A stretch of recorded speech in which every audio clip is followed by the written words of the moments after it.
Mustafa Foundation Scholarship Examination of 2022. You are the very first case. And we have lot of expectation from you. We all also give you a guidance. We also give you a target. When you have got the scholarship from Dr. Mustafa Foundation in 2022, how many of you have got the scholarship examination? Please raise your hand. কতজন তোমরা 2022 সালে JSC পরীক্ষায় এই doctor Mustafa foundation মানবতার বিভিন্ন রকমের চাহিদা পূরণ করে মানবতার সেবায় তাদেরকে আত্মনিয়োগ করে আজকে তাদের নিজস্ব অর্থার্জিত অর্থ, আজকে তাদের সম্মানের অর্থ, আজকে তারা যেভাবে মানবতার জন্য বিলিয়ে দিচ্ছে, আমরা চাই আজকে এখানে আমাদের মাঝে বসে আছেন গোলামের ভবিষ্যৎকে বিভিন্ন করতে হয়। যদি if you want to be a doctor, if you want to be an engineer, if you want to be a business career, if you want to be a student of Dhaka University, you must build yourself. You must be studious. Otherwise, you will not be able to reach your destination. এখানে তোমাকে প্রস্তুত করতে হবে, তোমাকে মনে রাখতে হবে যে আমরা এতদিন কোন পড়ালেখাই করি না। স্কুল পর্যায়ে তুমি যে পড়ালেখা করছো, যে প্রস্তুতি নিয়েছো, ভবিষ্যৎ জীবনের জন্য সংগ্রাম করতে হলে, টিকে থাকতে হলে, আগামী দিনের জন্য মুক্তি সৃষ্টি হতে হলে, আগামী দিনের তোমাদের মধ্য থেকে যদি ডাক্তার সৃষ্টি হতে হয়, ইঞ্জিনিয়ার সৃষ্টি হয়, তাহলে তোমাকে ধরে নিতে হবে আমি স্কুল পর্যায়ে আমি কোনো পড়ালেখা করি নাই। গত 5 বছর যাবত যে পড়াশোনা করে আসছি, তারা আমাকে বিভিন্নভাবে সব দিক দিয়ে আমাকে সাহায্য সহযোগিতা করেছেন।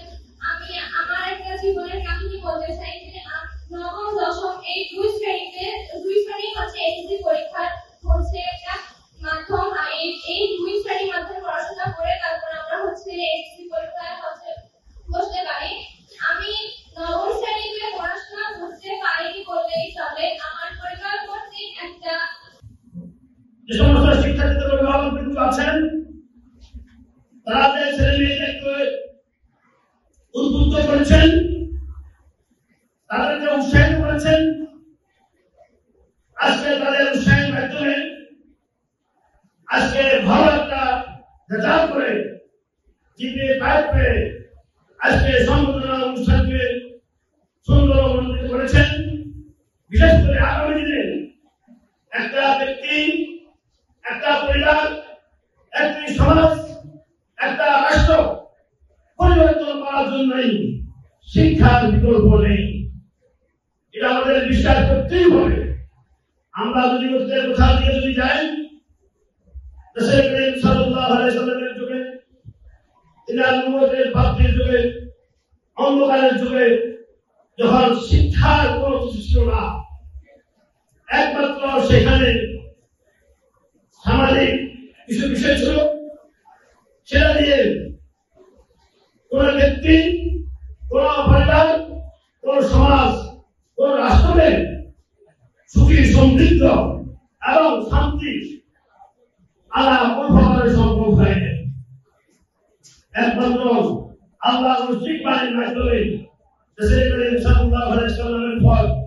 ওহির মাধ্যমে যে শিক্ষা দান করেছেন, সে শিক্ষার মাধ্যমে সে জাতিকে পরিবর্তন করেছেন। আপনাদের কাছে সেই ইতিহাস জানা আছে, যিনি সৃষ্টি করেছেন।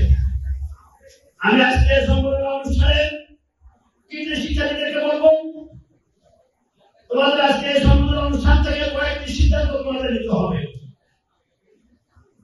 1 নম্বর সিদ্ধান্ত হল, কোরআনের আয়াতকে সামনে রেখে একটি সুশিক্ষা, যে শিক্ষার মাধ্যমে আল্লাহর অস্তিত্ব সম্পর্কে জ্ঞান পাওয়া যায়, যে শিক্ষার মাধ্যমে আল্লাহ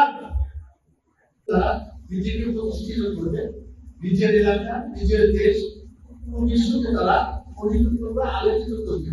জ্ঞান বিজ্ঞানের বিভিন্ন জিনিস দ্বারা তারা আমাদেরকে সমৃদ্ধ করবে। আমরা তাদের কাছে এই প্রত্যাশা চাই। সবচেয়ে বড় কথা হিসেবে আল্লাহ আমাদেরকে আশাসুর মাহফুজা হিসাবে সৃষ্টি করেছেন। সৃষ্টি সেরা জিনিস হিসাবে আমরা আল্লাহর শুকরিয়া আদায় করি। জীবনের প্রতি ক্ষেত্রে যে কোনো কাজে আমরা আল্লাহকে ভয় করি, তার দেওয়া নির্দেশ অনুযায়ী জীবনকে গড়ি। জীবনে আমাদের শিক্ষার্থীরা যারা আছো, আজ যতখানি সফল হয়েছে, এই সফলতার ধারাবাহিকতা ভবিষ্যতে ধরে রাখতে পারবে, এই কথা আমরা মানি না। তবে চেষ্টা করলে, আল্লাহ সহায়তা করলে আমরা ভবিষ্যতে সফলতাকে ধরে রাখতে পারবেন।